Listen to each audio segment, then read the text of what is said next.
Hey there, YouTube. I'm over at Motorcars Toyota of Cleveland Heights, Ohio again. And today, I'm going to bring you all this 2013 Toyota Avalon Limited. So there's no higher trim than this. Has just about every feature option that you can think of. Let me highlight a few. Car has HID headlamps, backup camera, blind spot monitoring system, rear cross traffic alerts, pretty much everything. This generation Avalon commenced in 2013, so this is the first model year. Basically, this Avalon is an ES350 Lite. The exterior looks very similar, just the front end and the rear is slightly different. Mechanically identical, same 3.5 liter dual overhead cam V6 paired to a 6-speed automatic, has 268 horsepower, identical in the ES350 and even in the Camry V6, Toyota Highlander and whatnot. Toyota wanted the Avalon to appeal to a younger generation of buyers, and I think they successfully did that with this redesign. Sportier look, lower to the ground, sharper lines, as opposed to its predecessor, which was far more bland and docile, in my opinion. Now, this very limited model is priced higher than an entry Lexus ES350, so it very well may possess more features here and there. Just look to the back for a moment. The roofline does remind me of the Audi A7, has a little bit of that coupe roofline. Now check out these 225/45/18s. Car has independent rear suspension, rear disc brakes, turn signal indicators on the mirrors. They're also heated, and there's a little symbol there for the blind spot monitor. It has LED tail lights. Now it's just what you see here, and the brake lights. The reverse lamp and the hazards or turn signals are just regular incandescent bulbs. Headlamps are pretty sleek. Has those LED eyelashes below, just like Audi. HID headlamps, though the high beams are halogens. Yeah, the fog lamps below. So let's pop the trunk very quick. Just hold down the button. Up it goes. It's clear that this is a massive trunk. Those who came from a Lincoln Town Car or Cadillac DeVille will be more than content with this trunk size. You can just make out the pass-through right there in the center. The cargo net, floor mats, and whatnot are still in their wrapper. We should find the spare tire in here. It's just under that foam. Jack is neatly stowed. The hinges are concealed. They don't intrude with any trunk space, so you could fill this thing up to the max and it wouldn't matter. Those hinges won't intrude. Backup camera is just in the center below that chrome molding. Now let me flash you the window sticker. You'll see crash test scores, MPGs, and let me run you down through all of the standard equipment and options so you guys won't miss a beat. And if you want to read everything, just pause the video. And this car totals at $40,754. Now look at this interior. It's flashy, classy, luxurious, and sporty. It's a mashup of pretty much everything. I love the style of the seat, the dark stitching, nice contrast there. Perforated leather inserts. The seat is powered down here, back and forth, backrest, lumbar support, and this is for additional thigh support. You can see how the seat is curling up. Isn't that cool? Qualities on top of the door panel are very good. Everything is soft and supple. More of that stitching again, armrest as well, but it does degrade to a grainy plastic down below. It's a shame qualities aren't consistent down here and into the door pockets. I guess they saved that for Lexus. Memory seating for 2 settings, powered mirrors, window lock, door locks. All 4 windows have auto up and down functions. And I love this chrome piece here, gives it a classier look. Now, of course, this car can't be complete without push button start, which it does so.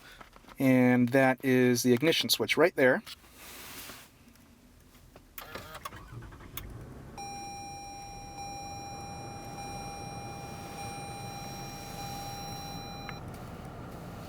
Now, hopefully I can get through this interior very quick because I want to do a test drive for you all before the sun goes down. Now, I'm just loving this interior. It's just so inviting.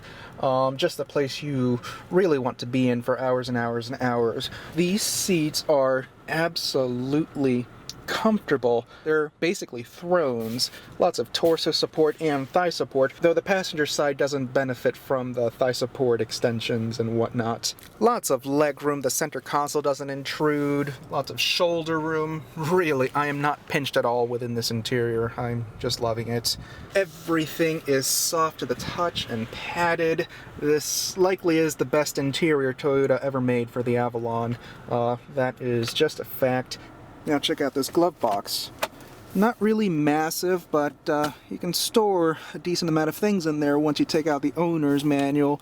Now this is to cancel the trunk opener via the remote or possibly through the button. TPMS reset, tire pressure monitoring system. Now it does have dual latches and the glove box shuts nice and evenly. Lots of attention to detail here. Though unfortunately, let me step back a little bit, this lid is a hunk of plastic. The quality just isn't consistent here, and it just doesn't compare to the rest of the interior. Now this Infotainment Center, or Center Stack, whatever you want to call it, was beautifully done. Toyota put lots of thought into it. Just look into these buttons. It's touch sensitive. You can see the screen flip open. Let me close it back.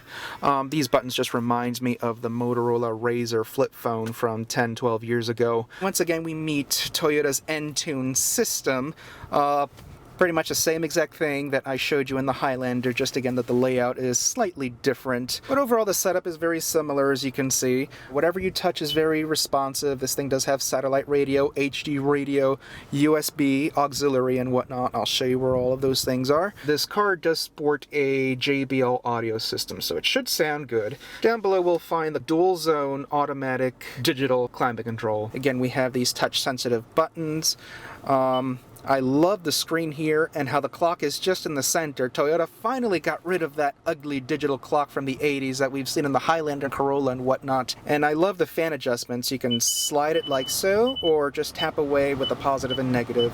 Very responsive, unlike Ford's, which just has this stupid delay. Same thing with my Lincoln Touch. You can see the thermometer in the lower corner, and this is for the rear AC. I'll show you how that works in a moment.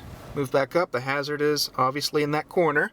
Now, coming down, we'll find this little cubby. You'll run into the power outlets, the USB and aux jack.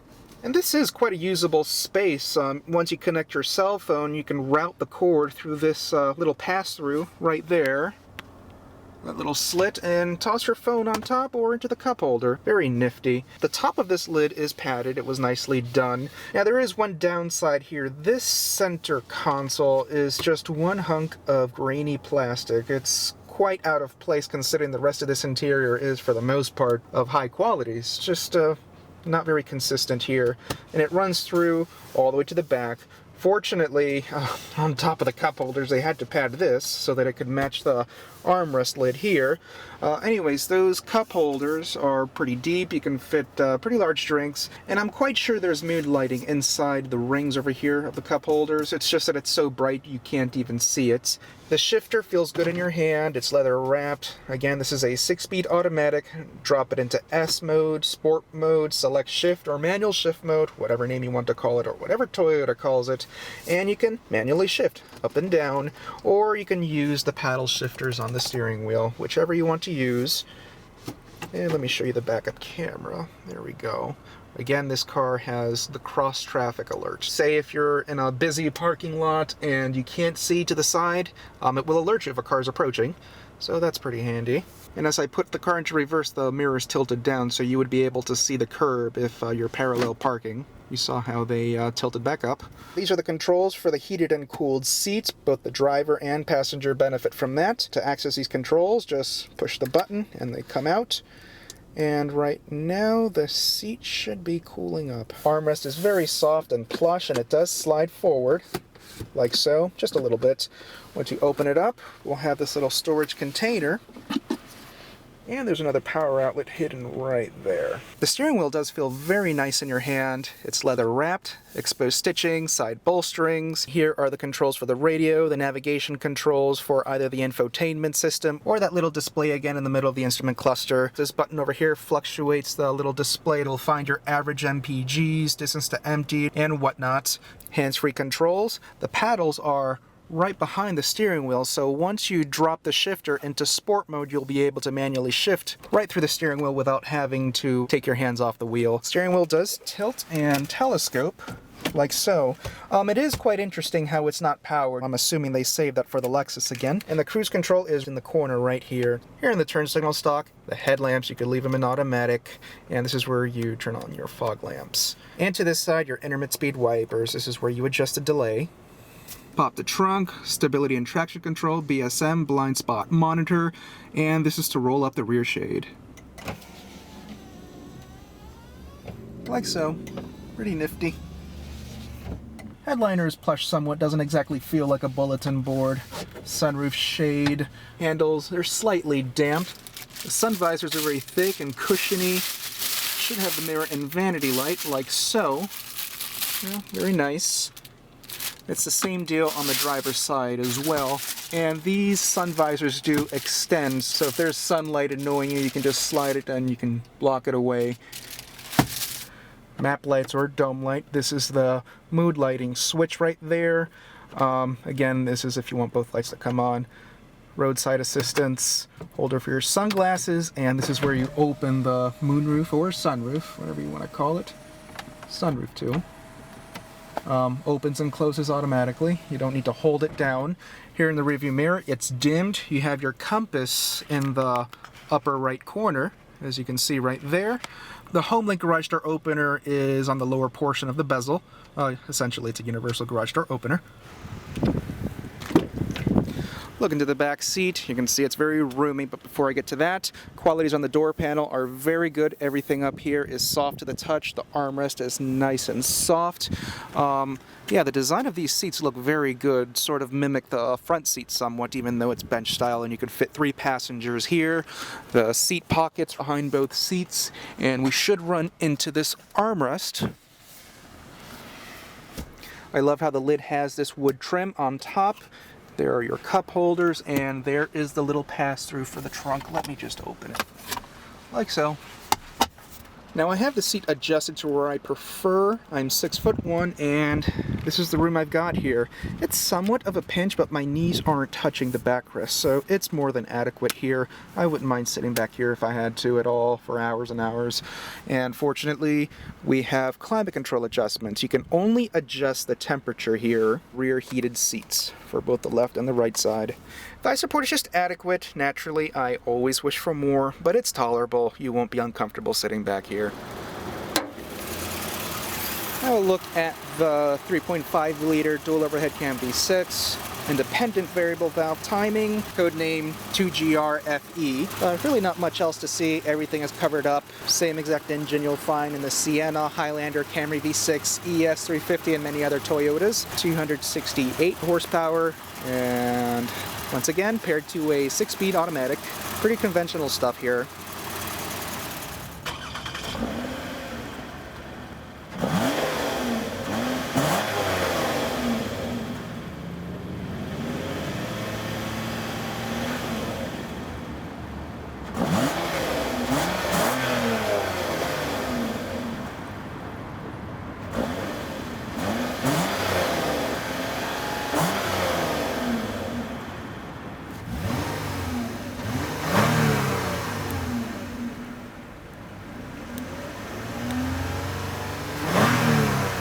It's a very smooth engine.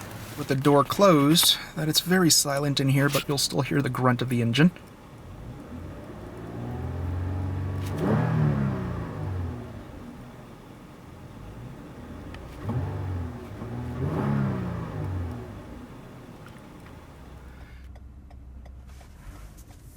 So, we're going to go on a little test drive here.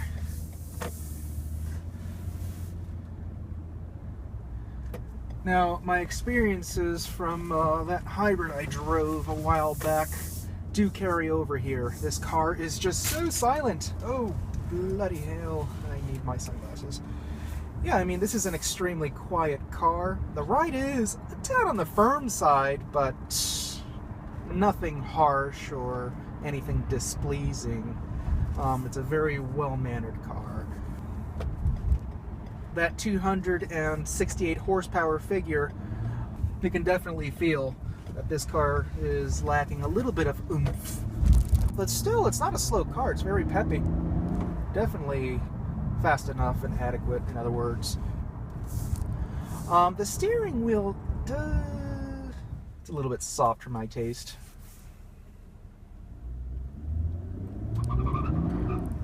You felt that. Definitely enough get up and go power. You really can't ask for any more. Feels more powerful than the 268 that this engine is rated at. One of the few Toyotas which I personally wouldn't mind to own or drive if I were a senior citizen. No offense. I really do wish the brakes were a little bit more responsive. Maybe because the pads are brand new. I feel that I need to apply a little bit more pressure onto the brake pedal than I need to.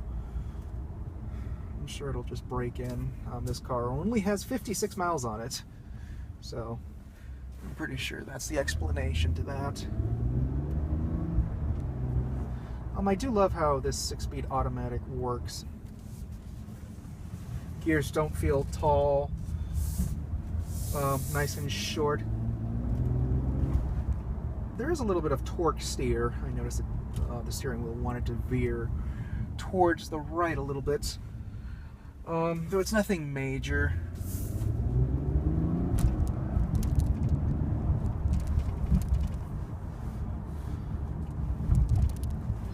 Wish there were a track where I could just gun this thing.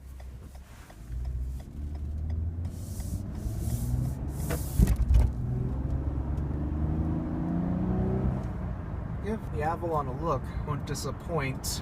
So if you happen to be in the Cleveland area, come on down to Motorcars Toyota, talk to James Hecker. He'll be more than happy to sell you a brand new Toyota or pre-owned vehicle here at Motorcars. And don't forget the free lifetime powertrain warranty, only available at Motorcars on the new vehicles, of course. So YouTube, thanks for watching, and hope you all enjoyed this tour.